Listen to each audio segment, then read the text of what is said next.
Ya Khadamul Khudam, ya Khadamul Jasad, ya Khadamul Ruh, hadir.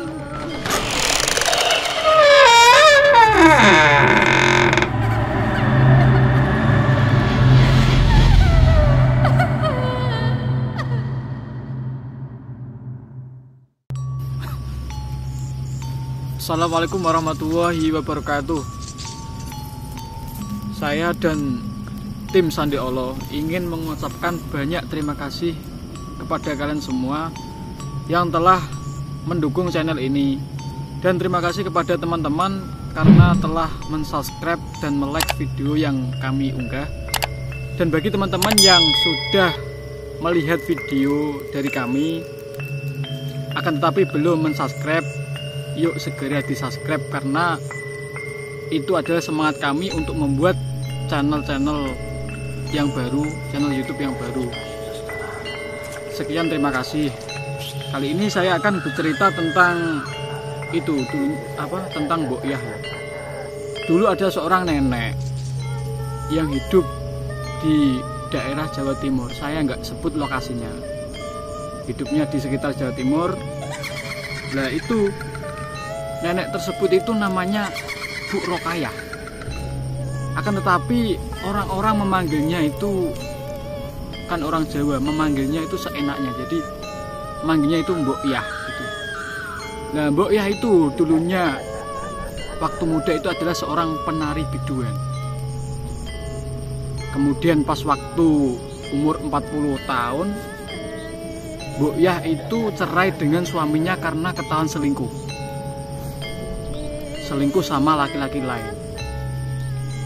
Kemudian setelah cerai, Mbok Yah itu tinggal sama 2 orang anaknya tersebut.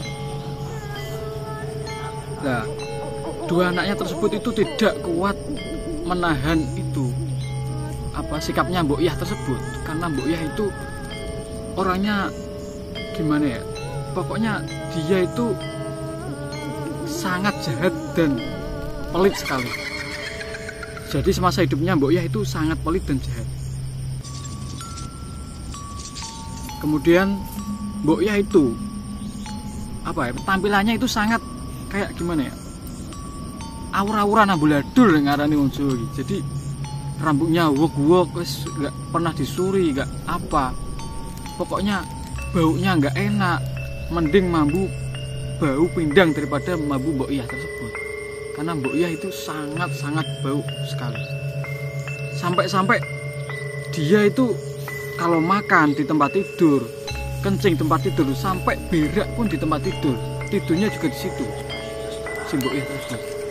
Nah, pada waktu itu ada anak baru pulang ngaji ya, anak baru pulang ngaji kan, anak 5 kalau nggak salah itu pulang ngaji, lewat di samping rumahnya Mbok Yah tersebut. Nah Mbok Yah itu langsung memanggil, Cung, Rene. Terus namanya anak kecil ya, sini tak kasih jajan. Nah akhirnya anak-anak itu pulang ngaji itu ke depan rumahnya Mbok Yah sambil kayak ngatongkan tangan gini tak kasih jajan. Akhirnya Mbok Yah masuk ke dalam rumah, terus membawa sesuatu, terus dikasih semua. Dan ternyata yang dikasih Mbok Yah itu tai ayam. Anak-anak langsung nangis, lari, terus bilang sama ibu-ibunya.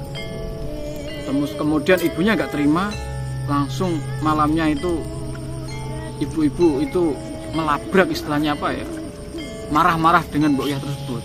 Tapi orang-orang kampung itu sudah memaklumi kalau Mbok Yah itu orangnya itu gimana ya, agak kurang waras gitu. Tapi kalau dibilang kalau dibilang stres itu nggak sepenuhnya stres, jadi setengah stres setengah enggak gitu kalau Mbok Yah tersebut. Nah kemudian ibu-ibu dari anak-anak yang dikasih tai ayam tersebut ke rumahnya Mbok Yah. Nah Mbok Yah keluar sambil melotot gini, terus Mbok Yah masuk ke rumah sambil tertawa gitu. Wong edan, ibu bilang gitu. Wong edan. Kemudian ibunya langsung kembali karena tahu kalau Mbok Yah ini agak kurang waras tersebut. Nah, kemudian ada lagi pas waktu namanya Pak Saipul, dia pulang dari kerjanya lewat rumahnya Mbok Yah tersebut. Nah, Pak Saipul itu dipanggil sama Mbok Yah.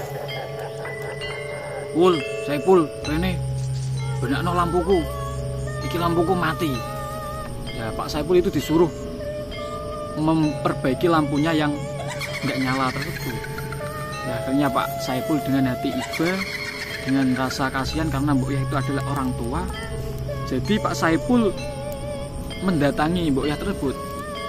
Nggih, Mbok, kula benakake ngoten. Akhirnya Pak Saipul masuk dan menaruh kursi-kursi meja untuk menyalakan lampu. Jadi ngambil gini. Ya ternyata si Mbok Yah itu, mohon maaf ya, membatek burung Pak Saipul, diolor-olor gini. Akhirnya Pak Saipul terjatuh, sampai Pak Saipul langsung lari terbirit-birit karena melihat kelakuan Mbok Yah yang tersebut, yang kayak nggak waras tersebut. Nah, akhirnya Pak Saipul mengadu kepada istrinya. Terus istrinya bilang, gendeng, murah mati-mati wong. Jadi kayak ngejak pengen meninggal, kayak kapan Mbok Yah mati gitu. Terus ada lagi kejadian anak-anak itu main bola di depan rumahnya Mbok Yah. Nah, Mbok Yah tiba-tiba keluar sambil membawa air, langsung anak-anak itu disiram. Nah, sedangkan airnya itu bercampur dengan kencing, tai dan lain sebagainya, disiramkan ke anak-anak. Nah, akhirnya anak-anak langsung lari semua. Terus Mbok Yah masuk tertawa. Kapok om kapan? Terus anak-anak lari semua, takut semua. Nah, hal itulah yang membuat anak-anak itu takut dengan Mbok Yah karena kelakuannya yang seperti itu. Pokoknya Mbok Yah ini semasa hidupnya itu kayak jahat terus. Suatu ketika ada orang yang jualan sate itu lewat di depan rumahnya Mbok Yah lah. Di depan rumah Mbok Yah ini kan ada kalau istilahnya orang Jawa itu bayang, kalau bahasa lain ambeng. Nah, duduk di situ lah. Biasanya kalau Mbok Yah itu kalau malam itu duduk di situ di depan rumah tersebut sambil kipas-kipas gini, sambil lihat, tengok kanan kiri lah, sambil ngomong-ngomong nggak jelas. Ya, tiba-tiba ada orang itu jualan sate. Si Mbok Yah bilang, Pak, sate pak. Terus akhirnya si tukang sate itu tersebut berhenti. Nah, terus Mbok Yah masuk ke dalam. Terus sudah dibuatkan sate, terus Mbok Yah ngasih uang. Nah, harga sate dengan yang dikasih Mbok Yah itu nggak sepadan. Pokoknya kalau ngasih itu seenaknya saja Mbok Yah. Duh, ini kurang, Mbok. Wes kowe ae aja larang-larang nek dodol. Apa larang men? Jadi kemahalan kalau jualan gitu. Bahasa Jawanya kan gitu. Nah, terus akhirnya tetangga yang lihat tersebut, ada apa ini Pak? Ada apa Pak? Ini Mbok Yah beli sate kok seenak saja, harganya segini, dikasih uang segini. Ya udah Pak, ini saya kasih uangnya. Pokoknya ini Mbok Yah ini orangnya agak kurang waras Pak, jadi mohon dimaklumi. Nah, akhirnya dari laporan tersebut, nah anaknya Mbok Yah, yang 2 orang tersebut, anak Mbok Yah kan mempunyai 2 anak. Nah, anaknya itu sudah menikah, ikut sama suaminya. Jadi anaknya 2 anaknya itu sudah nggak mau mengurusi si Mbok Yah tersebut karena tidak kuat dengan kelakuan Mbok Yah tersebut. Jadi akhirnya para Pak RT, warga berkumpul karena sudah dibuat sakit tadi sama si Mbok Yah tersebut. Menelpon si anak itu, anaknya Mbok Yah tersebut. Terus gini, ditelepon sama si RT, ini kelakuan ibu kamu sudah gini-gini, tolong kalau istilah Jawanya dikandani, dituturi ben gak ngono maneh. Nah, kasarane ngono.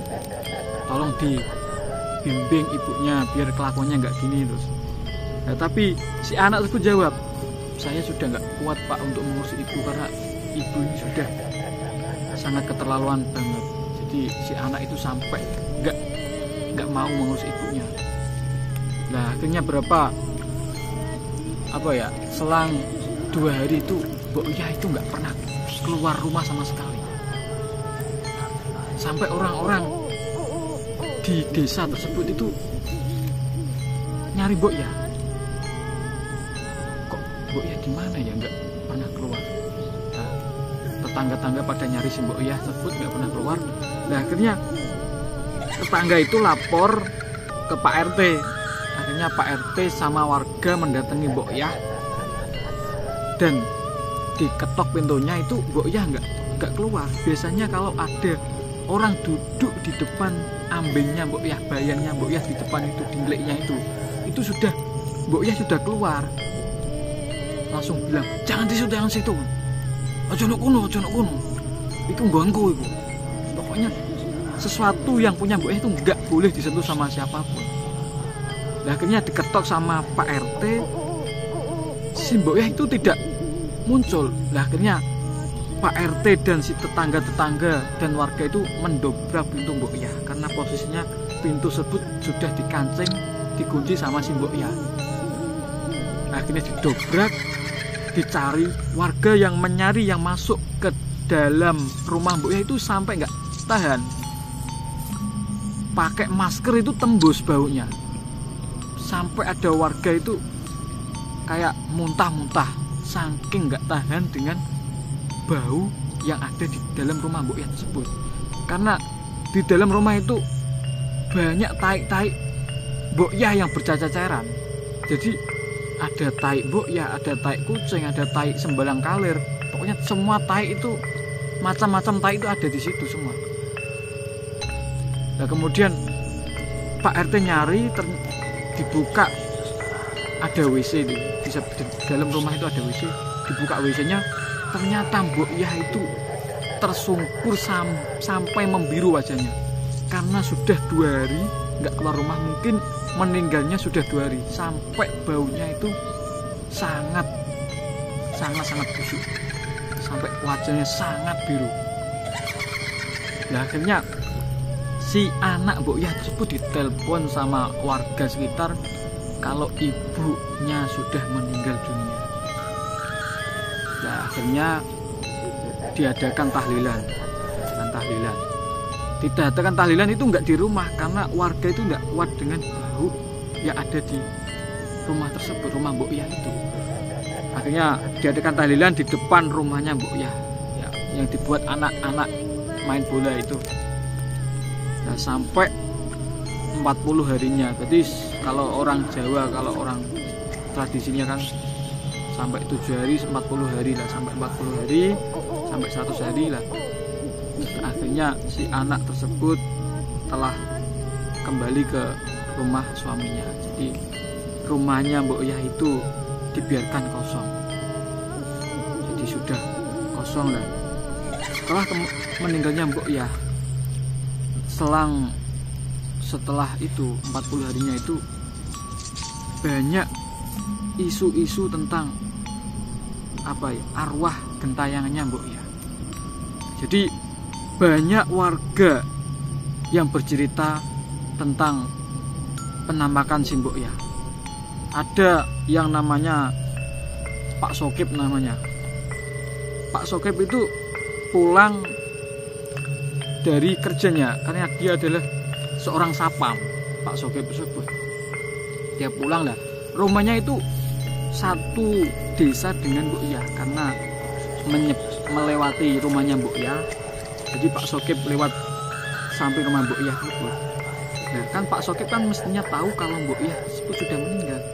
Nah di depan rumah Mbok Yah itu kan ada ambeng itu. Pak Sokip lewat dengan motor buntutnya yang khas banget itu. Pak Sokip lihat kok agak kejauhan itu kok kayak Mbok Yah itu. Nah akhirnya Pak Sokip lewat, sudah dekat-dekat ternyata itu Mbok Yah. Mbok Yah memanggil, Sokip, Sokip, Pak Sokip. Rene. Pak Sokip ingat kalau Mbok Yah itu sudah meninggal. Pak Sokip lari terbirit-birit. Karena Mbok Yah dengan rambutnya yang terurai, yang amburadul, matanya merah, pokoknya sambil keluar darah dan baunya busuk, Pak Sokip lari terbirit-birit sampai mengadukan kepada RT. Nah akhirnya si RT yuk masih belum percaya kalau Mbok Yah gentayangan. Nah akhirnya ada cerita lagi dari warga, yaitu namanya Bu Sri namanya. Bu Sri tidur sama suaminya di rumah.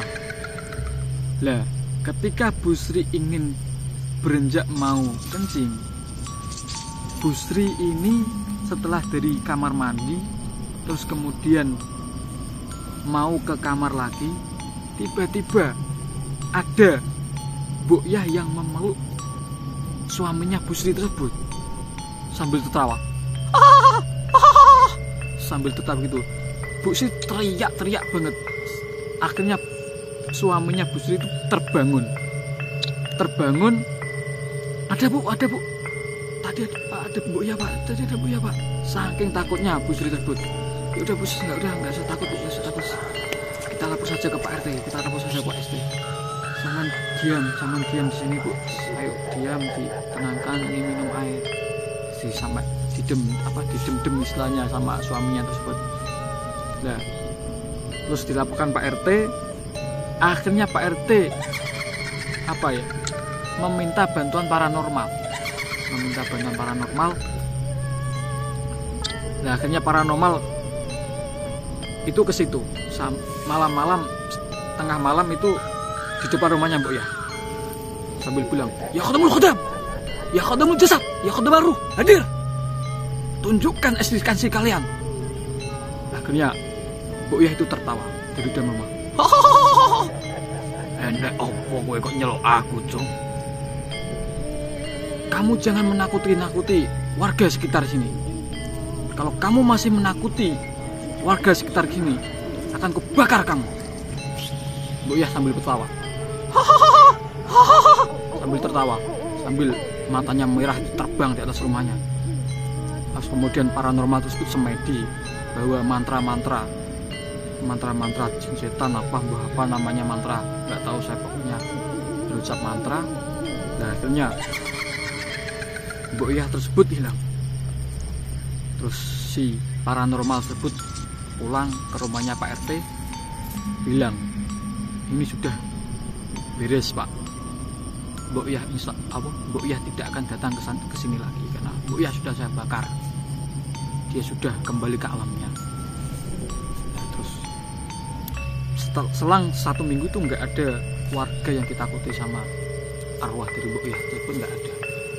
Nah, akhirnya setelah 1 minggu ada warga itu yang ditakuti Mbok Yah lagi. Kan ada gang rumah gini kan, rata-rata kan gang jalanan, ada di pojok ini ada rumah yang memakai pagar ya Mbok Yah itu sambil ngetok pagar ini, tong. Kemudian tetangga rumah tersebut itu melihat dari balik kaca, lihat si orang yang melihat itu kaget, ternyata itu Mbok Yah. Dia sambil tok gini, sambil terbang, matanya merah berdarah-darah sambil terbang. Dan kemudian si Mbok Yah itu melihat orang tersebut langsung menyamperi Mbok Yah itu terbang. Akhirnya orang yang melihat ini langsung sampai pingsan. Si Mbok Yah itu tertawa. Suaminya bangun. Bu. Dia nyari istrinya. Akhirnya suaminya itu melihat kalau istrinya itu pingsan itu. Dan si Mbok Yah itu sambil matanya merah sambil bilang, "Nanti kabeh wong iki kok padha sepi lapo kok padha wedi karo aku. Rene, dolan omahku." Entah yang dimaksud Mbok Yah itu apa. disuruh ke rumahnya itu entah apa. Nah, akhirnya si bapak itu juga ikut pingsan juga. Jadi sekeluarga itu pingsan. Mbok Yah tertawa-tawa sambil menjadi-jadi. Nah, akhirnya selang waktu pagi selang subuh itu biasanya kan orang-orang pergi sholat subuh lah. Nah, itu si bapak itu yang sama istrinya itu kan biasanya sholat subuh kok nggak sholat subuh berjamaah. Nah, akhirnya disamperi ke rumahnya, ternyata masih pingsannya lama banget. Nah, akhirnya langsung disadarkan sama warga. Terus si bapak dan istrinya itu bercerita sama Pak RT sama tetangga, ternyata arwah Mbok Yah itu masih gentayangan. Nah, akhirnya semua warga itu dikumpulkan jadi satu, semua RT itu dikumpulkan.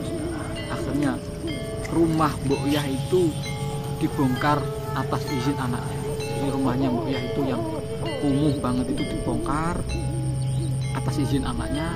Kemudian diadakan selamatan, terus diadakan tahlil, istighosah dan lain sebagainya. Nah, kemudian selang beberapa hari, arwah Mbok Yah berapa bulan, berapa tahun, arwah Mbok Yah itu sudah tidak lagi karena sudah tenang. Ya, aslinya pesan dari cerita ini aslinya itu kan itu bukannya arwah, kan tetapi itu adalah jin korin atau jin yang itu dibuat kayak Mbok Yah itu dibuat fitnah. Kalau ada arwah gentayangan aslinya itu cuma sekedar jin yang memembo. Kalau orang Jawa itu berubah menjadi kayak Mbok Yah jasadnya kehidupan Mbok Yah itu dibuat seperti kalau dia masih hidup. Jadi seakan-akan orang itu menuduh Mbok Yah kalau Mbok Yah itu gentayangan. Jadi pesan cerita kali ini yaitu kita semasa hidup itu jangan jahat, jangan pelit, karena sedikit kejelekan itu pasti ada kebalasannya. Meskipun sedikit kebaikan itu pasti juga ada balasannya. Wa may ya'mal mithqala dzarratin khairan yarah wa may ya'mal mithqala dzarratin syarran yarah. Sekian cerita kali ini, semoga bisa diambil manfaatnya. Wassalamualaikum warahmatullahi wabarakatuh.